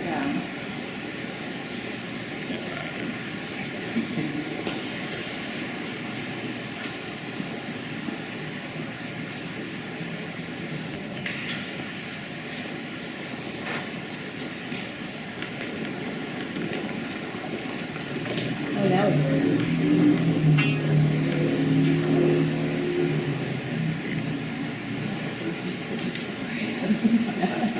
You were so much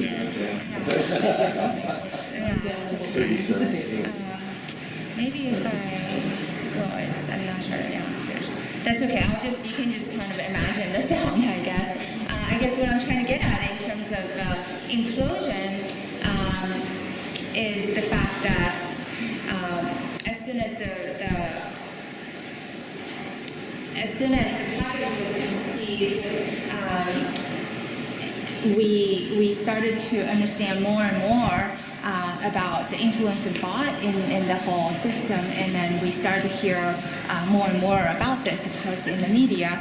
And the question is, so a lot of my work is about, I guess from the beginning I was much more of an artist, but then later on becoming more and more less interested in the gallerist model, much more interested in engaging the public in a critical conversation. So in terms of that, this work kind of very much failed because after the project, we, as it evolved, this whole situation involving bots really magnified in scale beyond, I almost feel like, beyond what, beyond the scale of an artist's work, I could say. And even, so these are earlier phases of the project. This is middle of the summer. We did the project at Jiayi, where we invite the public to interact with the tweets. The top 9 were nearly all Trump tweets, with the exception of number 6, I am with her, which is 6% of the total tweets in our entire database. We perhaps should have known there's something going on at the time, but we didn't. So I feel like in many ways this project imploded as in terms of many of us who should have done a much better job informing the public before the election, but we were not able to. So very much imploded, and of course after the, so here's actually a slide.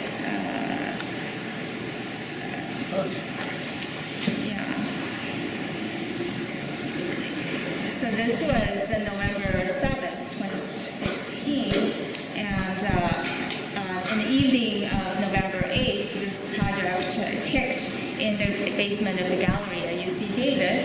You can't really see that in the slides. And then May 10, 2017, we're beginning to hear about Kremlin. And January 2018, of course, now we're more or less at the space where we are today. So in a way that may perhaps as a society, the idea of having social media now in our everyday lives in many ways kind of imploded on us in a sense of this project as well as the society as a whole. So I guess I'm going to try to quickly get to what is the productive or salvaged aspect of this. So in 1970, a whole bunch of artists from New York, Robert Rauschenberg, Robert Whitman, as also with Billy Coover from the Bell Labs, got together, formed, and many more artists got together, formed something called Experiments in Art and Technology. One of the projects that they did was in Osaka, Japan, 1970. For the Pepsi Pavilion, they were invited to create immersive artwork within it. Well, it turned out that this particular faceted geodesic dome approach to architecture they were really not very fond of. And so as a solution to it, they commissioned a Japanese architect,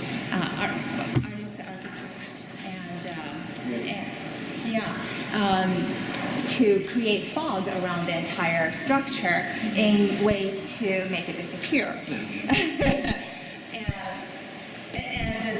This was a very successful experiment. And so recently I had the pleasure of listening to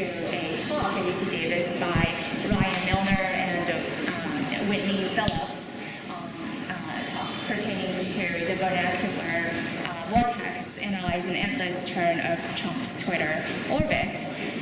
In that, they talked about digitally mediated folklore and institutional expressions, the influence of one another, and numerically shaped public conversations. And from there, I was thinking about this summer I will be going to Paris, working with a fluid dynamic artist, a fluid dynamic scientist. Thank you. On a physics model of formation of tornado, and I'm looking at essentially what is the physics structure behind a tornado and how do we dissipate a tornado, and using that as a way for me to think about then in terms of social intervention, what kinds of things, perhaps it's a strategy of what bot on bot to dissipate sort of the social media tornado. Yeah, so that's my last slide. Sorry about the problem in the I'm beginning. sorry. I'm really sorry.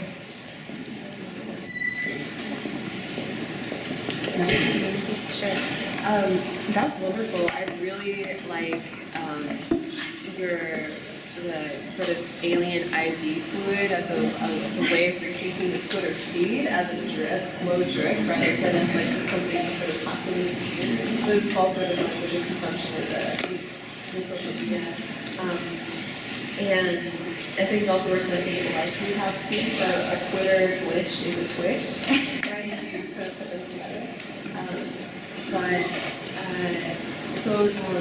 The last slide you showed though really struck me because I had just been to a talk by John and Felix who was comparing Trump to a weather phenomenon or like a storm. So there's tweet storms he barrels up and down the East Coast, like his resort in Florida is DC and back like frequently. And so it was interesting to see how your comparison of to a tornado and what would you do to dissipate the tornado. So I wonder about the weather connection or what's at stake in using the language of weather to talk about social media or natural elements to talk about social media? Does that naturalize the sort of social media processes, or can there be something else productive? Yeah, I was also interested in comparing social media activity in which how do we construct belief system on social media and how that compares to folklore, legend, superstition. So before pre-social media, how do we construct belief, and how do we then pass that belief on to folklore? It's a hard thing, like how do you fight the weather, right? Yeah. So there's the irony that like you're kind of, there's climate change on the one hand, all the disbelief of it, and then Trump gets characterized as a kind of weather phenomenon. So what about that? I mean, in so many ways, I feel like this project goes on a daily basis. Every day I get something on my phone, some news gets pushed in, and the scale of it, I think what I was trying to get at was that the scale of it was completely not anticipated in the earlier phases of this project. It only gets bigger and bigger on the by the day, and in that way, it really kind of for me, psychologically, it implodes, and to imagine what happens on a societal scale.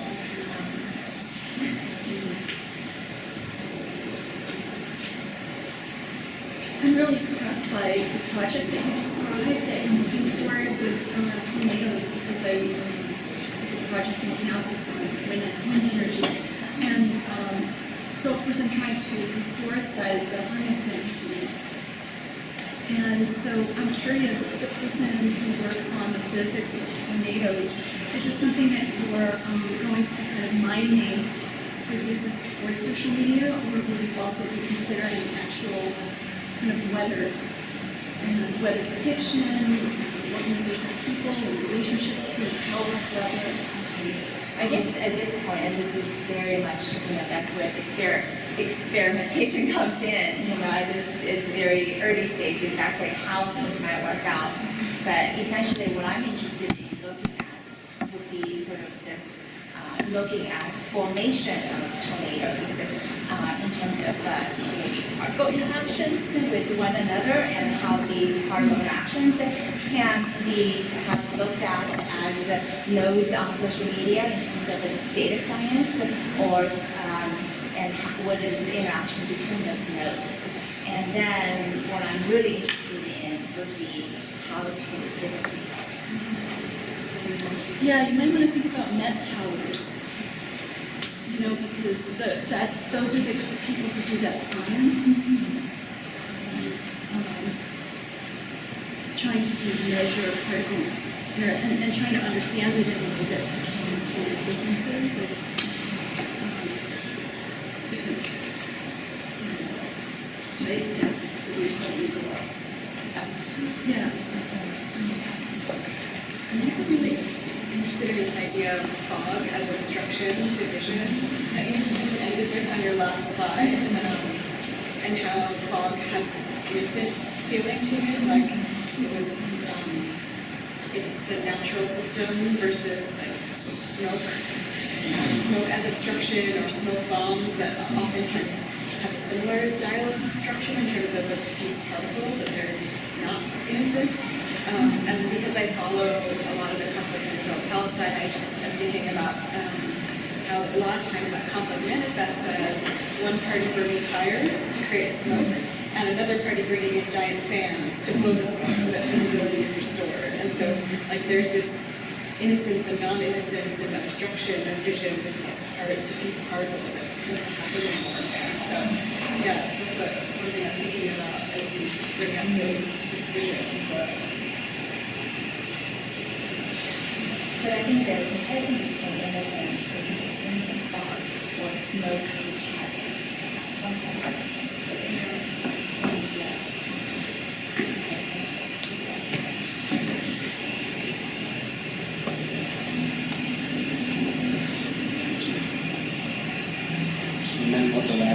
1,000 Years of Non-Linear History. He talks very explicitly about the vortex and the mechanism of the vortex and the trade winds as the technology and the construction of Western culture, like cities and sort of stuff.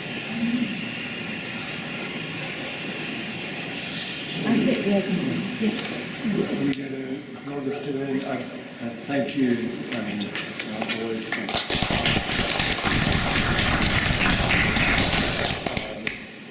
I want to thank you all for an incredible, rich array of engagements and taking so seriously the provocation, the call to play, the call to experiment some in all of this.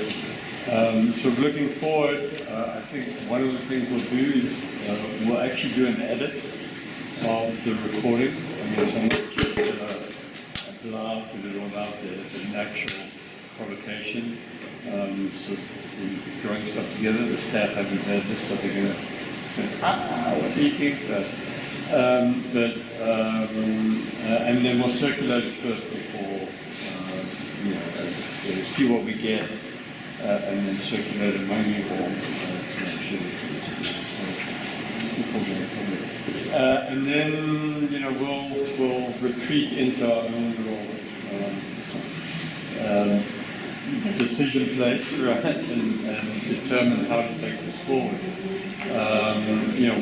Not simply to do another one of these, but the engagement is so interesting and provocative, and where this takes us in thinking about experimentation, and then what can be done in opening up the kind of space to, as a challenge to the humanities and maybe the arts, to thinking, right, and critical thinking about our world and ourselves, our world and ourselves. So you'll be hearing from us. Thank you so much for taking me. Alison for pushing us into this.